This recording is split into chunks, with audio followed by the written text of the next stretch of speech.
this set here. Okay, so what I want to do is introduce you to another model that comes from the world of strategy makers. In this case, it's really a combination of some academic work that was done among architects and design uh, thinkers from the commercial world, and has been adopted in pieces and parts in other strategy makers for uh, high-tech areas, software developers, inside the military for helping them contend with new types of problems that they've never had to deal with before. And a lot of that work being done in the military strategist area has migrated back over into the commercial world through Harvard Business Review, and you see it in some popular management texts as well. And so there's kind of a virtuous circle where the civilian world, the academic world, and the military world kind of all are reinforcing feedback loops here, which is typical of a systems approach to good ideas. And it addresses a problem that affects all of those domains, and that is how to conduct effective planning in a world that is increasingly dominated with uncertainty. And so the whole idea behind planning anyway is that you can do better than just a naive random approach to taking an action and seeing what happens. That the underlying assumption of planning is that if we sit and think long enough and study and understand and experiment, that we can actually develop knowledge about how the world behaves, how it performs, so that we can choose a better than random strategy going forward, that we can do better than just dumb luck or guessing, right? So that's the general problem of figuring out how to plan, and there's some additional complications to that. One of those problems is that the traditional schools of planning have had too much success. And you combine that with the principle that when you are faced with opposition, you just go harder. You just do more. You just add gas, as the Chinese would say, jiao. Well, if there's a fundamental mismatch between your problem-solving strategy and the environment you're contending with, going harder only gets you deeper in the hole. So here's just some observations I would make to generally describe this ecosystem we're in. And like all generalities, these have a limit to their accuracy. All the easy problems are solved, but the easy problems don't go away. So there are certain categories of problems that we know how to solve. We know how to do the right strategy to affect them. It doesn't take a lot of additional thinking. We know how to drive nails. We know how to control water in a channel. How to wire houses. Well, those easy problems are solved, but they don't go away. So they're still out there taking up time and space and resources, and they got to be done. The second idea is that success breeds familiarity and benchmarking. So when someone finds a way to get something done, then they keep going back to it, and they want to build on that success, and then they want to become more efficient at it and eliminate waste and do process improvement and incremental improvement. And we become habituated to solving problems in that way precisely because of our success. Well, other people that want to learn from our hard work and our innovations, the whole benchmarking movement is to say, instead of inventing the wheel or reinventing the wheel, find somebody else that has solved this problem in a world-class way and model what they do and save yourself the development time. In the automobile industry, that was called, in America for a long while, being first by being second, that you let other car companies do the hard work and capital investment in research and development, and then you study what really works and then rapidly adapt and apply faster than the other competitors. And now you can take advantage of that initial risk that was taken by somebody else's R&D. Now, whether you're simply studying it, reverse engineering and applying it, or you're buying out these little R&D shops after they've proven themselves successful, whatever your strategy is for acquiring the new knowledge is beside the point. But it's the idea that by benchmarking, you can gain some time efficiencies and preserve some capital and work more on the implementation than on the basic science of coming up with new ideas. Well, all of those things combine to arbitrage away the edge that somebody has. So you create some new value, and then other people in this information age are studying it. They find out how to do it, and then the time in which you can exploit that newfound knowledge begins to diminish. The efficiency of arbitrage in an environment of rich information and free, rapid information dissemination quickly gets arbitraged away. And so now we are concerned with, as a business strategist, how do I create an edge that lasts? Where is my persistent, robust advantage? So that's the secret behind Warren Buffett and Charlie Munger's investment strategies, are trying to find those dominant companies in long-term mainstream businesses where the barriers to entry are so great that they have this dominant position that preserves the money-making opportunity for them to exploit for years and years and decades. They never want to sell. So how do we create those kinds of conditions when information wants to be free and it's cheap and it propagates so quickly? That's the challenge added by the global information environment. There's so many places that are little incubators of innovation that new ideas are discovered more quickly, and then the good news is spread more quickly, at the speed of information.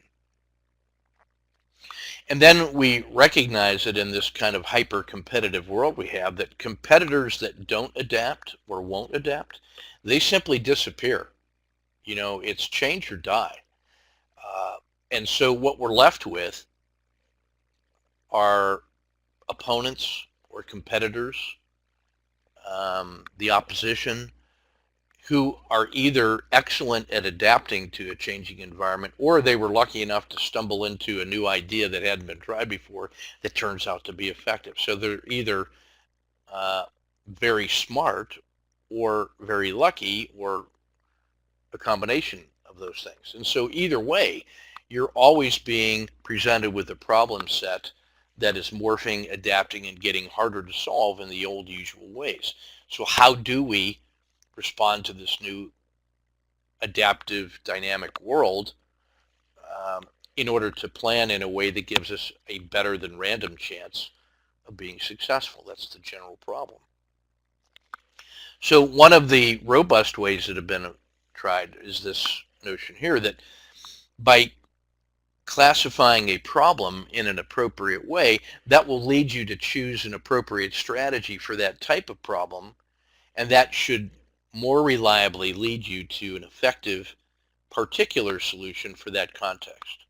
So sort of a general problem-solving approach that says understand the problem carefully, and then pick a strategy, and then implement that strategy within constraints. So you see that in the literature in Riddle and Weber's Wicked Problems from 1973, a foundational article that talks about design thinking to respond to wicked problems. And they started really in the world of architecture and urban planning, where the consequences of failure are enormous because of the capital investment that it takes to do that kind of architectural and design work. In 1987, as a response to the world as it was changing after the relative stability of the Cold War, came up with their VUCA model that described 4 distinct challenges in the world that planners would have to contend with. Volatility, which is the rate of and magnitude of change in the world. Uncertainty, in which we can only know some percentage of the total environment, and we have to make decisions on less than complete information. Complexity, in which the combination of variables and dynamic change create an uncalculable environment in which we have to do something other than brute force computation. And then ambiguity, when the the things that we think we know really have multiple values, or they are hidden from us, or there's only a probabilistic notion of what constitutes the truth. So those four elements mix together to create this dynamic world that is generating the kinds of wicked problems that Riddle and Weber talk about. Well, the Harvard Business Review article by Courtney et al. In 1994 talked about a way to approach that in another foundational document that described four models, or four levels of uncertainty, I should say. And each one of these levels suggested that there was an appropriate problem-solving strategy to adopt that would lead you to develop a portfolio of actions that was well suited or aligned or attuned for the kind of world in which you had a certain amount of uncertainty. So a clear enough future is one in which it was very clear that, and traditional models would work. You know what to do, so you do it. A world in which you could define a small number of specific possible alternate futures that you could then evaluate a set of strategies against to see how they would play out in each one of those, and then make an economic rational decision based on expected outcomes and performance.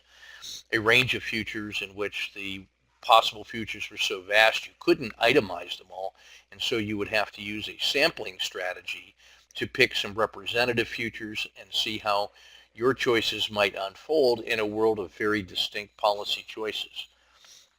And then a world of true ambiguity in which you could not infer possible future states on the basis of projecting from the past or extending the present, but you would have to take some other analogous or metaphorical approach, almost an artistic approach, to do a one-off strategy that seemed to fit the world as it was being displayed to you in the moment. You know, the world is fresh and new. So that model was a step forward that helped people consider the evaluation and classification of the environment to lead you towards an effective problem-solving strategy. So that was followed in 1999 by Dave Snowden's Cynefin framework, which comes out of the world of software development, in which he says there's four kinds of problems or domains that you find yourself in: obvious, complicated, complex, and chaotic, and that the space in between these four states is an area of true disorder in which it's not clear at all what is going on or which direction it's heading. It's just not one of those other four more stable conditions that each offer a particular advantageous strategy.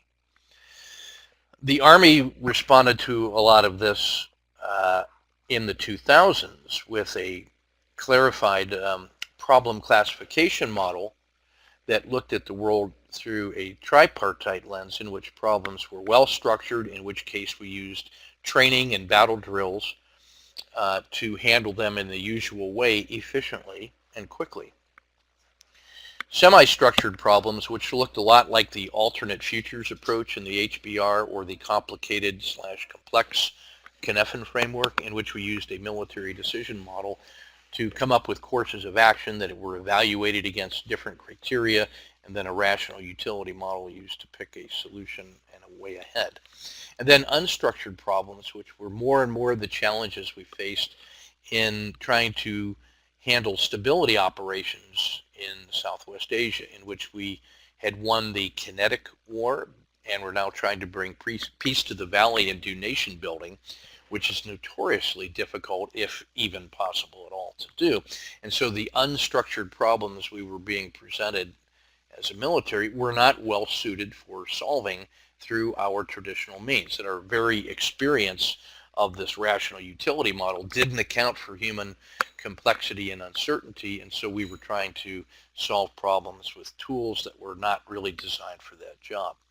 And so from that increase of unstructured problems, the Army's approach was to develop Army design methodology, and which is similar in many ways to the kinds of thinking that you see reflected in Snowden's framework, the HBR model, Riddle and Weber's wicked problems, and it's suitably clear that and representative of this style of thinking that I want to show you a little bit about it. Because it's a model, it's sort of a simplification of the world and a process and needs to be tailored to fit whatever situation you're in. And even though it's developed out of the military approach, like other elements of strategy, major portions of it can be adapted and applied to other settings as well, whether they're public or private, profit, nonprofit, small, medium, or large. It has a generalizable quality to it that can be very effective. And so I want to share that with you and give some thoughts on how exactly we do that translation of models from one domains to test for fit in other domains. So here's just a little deeper dive into the War College VUCA model and Snowden's Cynefin framework that talks about these different categories of problems, where in the War College model, the different kinds of problems you have, and then what an appropriate response might be so that you are aligning your activities with the kind of environment that you find yourself in. Okay, and I can talk more about that if needed, but let's move on. So I'm going to draw from the Army Design Methodology Doctrine from 2015, Army Training and Technique Publication 5-0.1, Army Design Methodology, approved for public release, unlimited distribution. So the operations process, as we envision a commander in a military unit, is similar to, if not identical to, that of a chief executive officer or any leader of a large organization that's contending with a complex, uncertain world. That we have this continuous process of planning, preparing, and executing different operations to achieve success, and that we're constantly assessing our performance to see what needs to be done.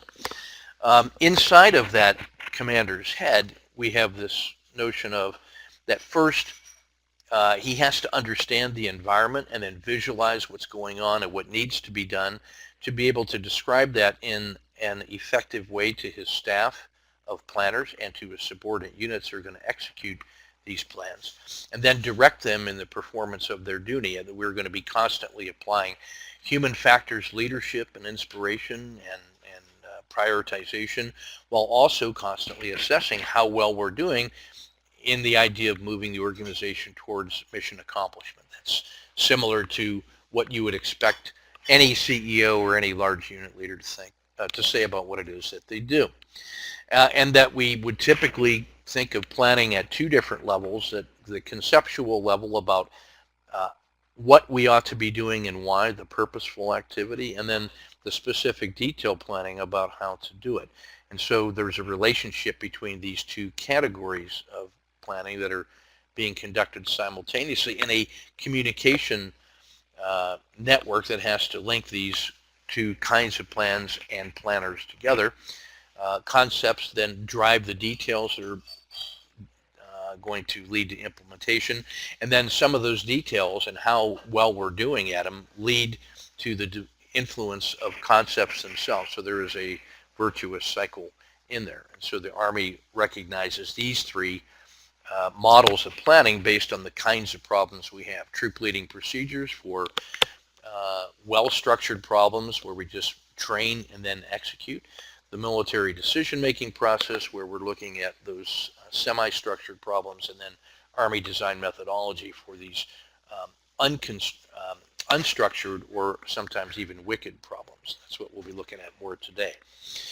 So the influences of systems thinking are such that when we look at a broader environment, which is a collection of multiple systems, that we can begin to infer what's going on by observing systems through their purpose, their structure, and their processes. We recognize that systems have permeable boundaries, and that there's a relationship between these ongoing dynamic cycles of people and processes and products, and that we can look for feedback loops and relationships between them. And this adds to part of the complexity of this VUCA world, that things are always changing in a systems dynamic world.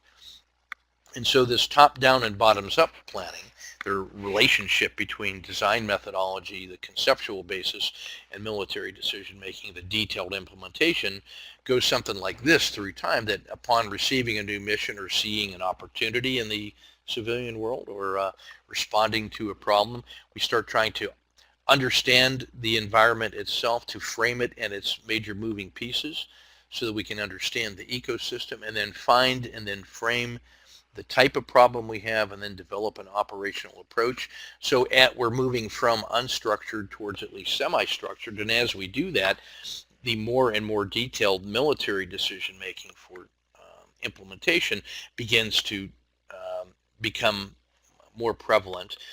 There may be some feedback that we get from the world and initial reconnaissance that says maybe we didn't quite exactly get it right, and so we have to do a little more design work to reframe our understanding of the environment and the problem to respond to real world feedback. This is like action learning in actual practice. And so that we have this dynamic simultaneous relationship between conceptual and detailed planning that goes on continuously through achievement of the mission and achievement of the end state or the next state. And that's what we mean by integrated planning. So in essence then, what we're trying to do is this constant understand, visualize, describe, and direct processes informed by assessment and guided by leadership with lots of feedback loops, so that we always know where we are in that ecosystem and in that planning process. And this is how we define the role of the manager and the leader, or in this case the commander, as the architect and the guide and the decider for that process. We go to the extent where we even look at the physical shape of our planning environment. So we can see a traditional screen with a briefer and an audience discourages the kind of dialogue that we think we need to get a deeper understanding of a dynamic world. And so we would prefer something in which where we have many different perspectives gathered around the table, trying to create this common operating picture, this shared understanding of the world. And so the very physical arrangement of our people can influence the quality of the kinds of thinking that we do. So when we think about describing the environment or the environmental frame, we think of it in two pieces: to describe the current state with all its agents and actors and relationships and processes and variables, this so-called fog of war. And then we try to describe a future state, a world that is better by some measures of effectiveness or value statements. We try to imagine that better place. Now notice we don't have the pathway of how to get from here to there yet, but we're simply trying to do an unconstrained description of that future that represents an altogether better condition. So that's what we mean by an environmental frame filled with actors, relationships, and tensions. We then might go through a brainstorming process that says, of all those things that we just categorized and described, are there natural clusters or groupings of ideas, intentions, and actors into more complex systems, in this case like recruiting or finance or training or marketing or production or R&D? How can those things naturally align? What are the themes that emerge from that? We might turn that into a mind map that shows more connections between some of these different ideas, themes, actors, and tensions, hoping that this nonlinear visual display might suggest ways to proceed. And so then we might categorize what's going on in terms of the type of a problem and then the appropriate solution strategy that best aligns with that kind of a problem. Here you see the well-structured, medium-structured, or unstructured, or ill-structured, and then an appropriate response to it, and how we might use iterations of adaptive action in order to learn and improve our process. And so from that kind of design thinking, we might look at a subset of the current state to try to find an actionable problem that we could bound and then act on in a way that would improve that future state. If we could make this piece of the current state better, it might lead to a better future state. And so we can then turn that problem frame into an operational approach that seems to solve that problem. We might test different ways of doing that. This is where those different semi-structured courses of action that come from the military decision-making problem begin to suggest themselves. And so we think about an operational approach as a general or generic strategy to coming up with courses of action that can reliably move us from the current state to the future state. And once we've gotten that far, we're ready to hand that off to a military decision-making process, which then might look to organize our activities in space and time, either geographically through lines of operations that lead to an improved condition, or lines of effort that are logical organizations or conceptual stages in a campaign plan that allow us to iterate towards success.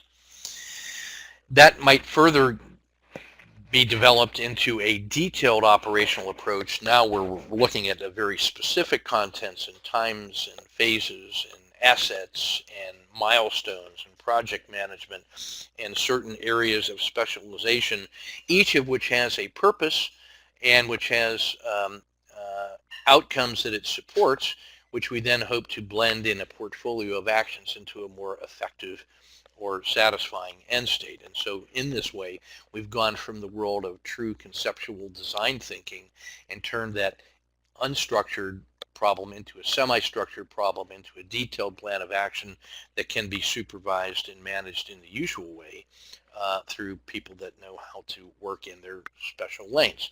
All along the way, this is a crucial slide where we talk about how we do decision making during the execution and the reframing process. Once we've come up with our plan and we've prepared for it, we're constantly evaluating what's going on at moments in time and saying, are there new opportunities we hadn't considered, or are there new threats beginning to emerge?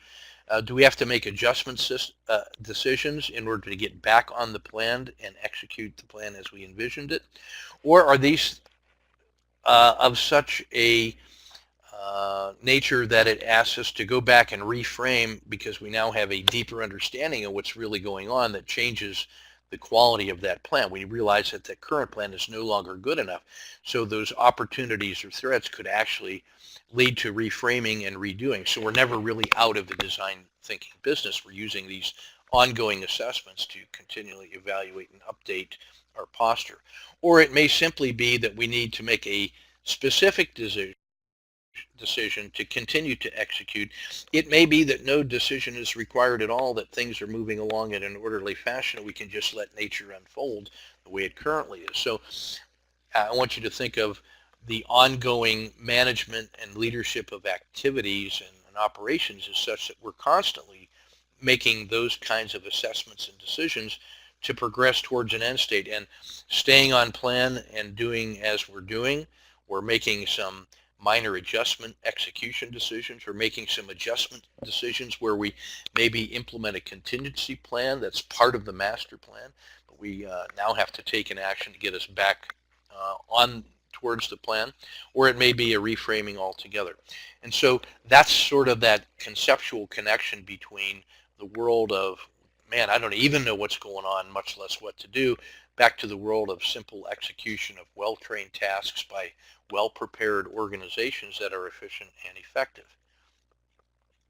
We might do some things from the world of critical thinking, like pre-mortem analysis, that helps us imagine a world in which our plans failed, and what do we think might have caused that, and what could we have done about it if we can envision these challenges and things that eventually derailed us. By doing pre-mortems, we may be able to add an additional layer of nuance or preparation or contingency planning to our world. So this humility with which we now can approach this idea of problem solving allows us to start anticipating more of these kinds of challenges. So that's basically what I wanted to say about design thinking as an approach to managing complexity in the world, to finding our way through the swamp, through the forest, through the dark of night filled with tigers. Some important literature that has guided these thoughts for the Army and for academics, and which have a high payoff for their insights, include Taleb's work on the black swan, where he takes a look at a world in which these highly improbable events that have logarithmic consequences have to be accounted for in a world in which there's not as much slack in the system, that feedback propagates more quickly, the so-called butterfly effect that leads to things like the global financial meltdowns in 2008 and 2009, when the wildfire spread faster than our firefighting could respond. Argyris and Schoen's Organizational Learning, a foundational book in the development of action learning, so it's a theory of action perspective. The Paul and Elder books on critical thinking concepts and tools offer a lot of practical tips and techniques for all dimensions of complexity in critical thinking.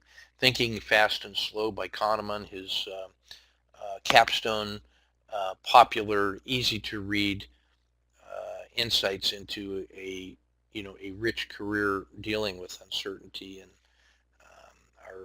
our cognitive processes. And then Colonel Garros's Thinking Critically About Critical Thinking, which brings sort of this idea post-mortem and other ideas about how to think about your own process metacognitively, if I may say that, so that you can have more confidence that your thinking process is accounting for those elements of uncertainty that are more characteristic of our world. So some good literature for you if you're interested in more of these ideas. So that's everything I wanted to say about design thinking for today, and a model of a cognitive process that helps us get from the current complex situation to a set of strategies and a portfolio of actions that may help us become more effective in achieving our objectives. So thanks for your kind attention, and we will see you in the discussion room.